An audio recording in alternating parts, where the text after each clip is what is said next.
নমস্কার, সোমা স্পেশাল কিচেনে আজকে আপনাদের কাছে স্বাগত জানাই। আজকে করব চিংড়ি, নারকোল আর থোড়ের তরকারি। দেখে নিন। এই যে প্রথমে আমি এই সাদা তেলটা দিলাম, কড়াটা গরম হয়ে গেছে। সাদা তেলটা দিয়ে আমি এবার আলুগুলো ভেজে নেবো। আলু আর চিংড়ি মাছটা আমি একসঙ্গে ভেজে নেবো।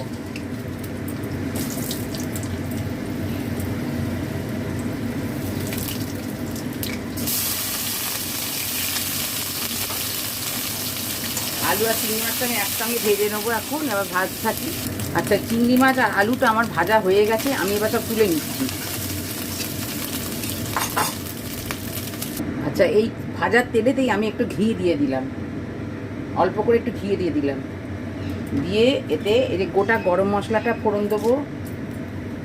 আচ্ছা, তেজপাতা আর শুকনো লঙ্কাটা ফোড়ন দিলাম। দিয়ে এবার আমি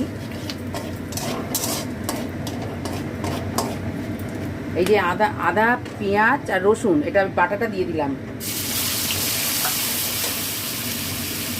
হলুদটা দিয়ে দিলাম, জিরে গুঁড়ো দিয়ে দিলাম, এই ধনে গুঁড়োটা দিয়ে দিলাম। দিয়ে আমি এবার ভালো করে এটা কষবো। আচ্ছা, কষাটা হয়ে এসছে, আমি এর মধ্যে নারকোল কোড়াটা দিয়ে দিলাম আর এই চিনিটা দিয়ে দিলাম। দিয়ে আমার এই আলু ভাজাটা ছিল, আলু ভাজা চিংড়ি মাছ ভাজাটা দিয়ে দিলাম। এই থোঁটটা দিয়ে দিলাম, থোঁট নুন দিয়ে আমি থোঁটটা সেদ্ধ করে রেখেছি, এটা দিয়ে দিলাম। দিয়ে আমি এবার নাড়িয়ে নেব। আচ্ছা, এবার একটুখানি অল্প করে এবার নুন দিয়ে দিচ্ছি, আমার থোড়ে নুন দেওয়া আছে।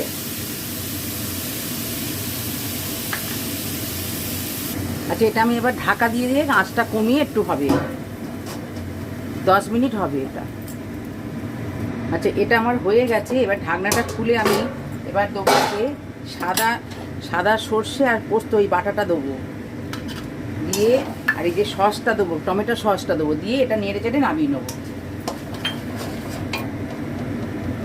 এবার এটা আমি নামিয়ে নেবো। দেখছেন তেল ছেড়ে দিয়েছে, এবার নামিয়ে নেবো। আপনারা যারা চিংড়ি মাছ খান না তারা চিংড়ি মাছটা না দিলেও পারেন, শুধু নারকোল কোনোটা দিয়ে করলেই হবে। আমি এটা নামিয়ে নিচ্ছি।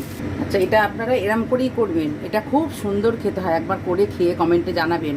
আর চিংড়ি মাছ যদি না দেন কোনো অসুবিধে নেই, শুধু নারকোল কোনো দিয়ে করলেই হবে।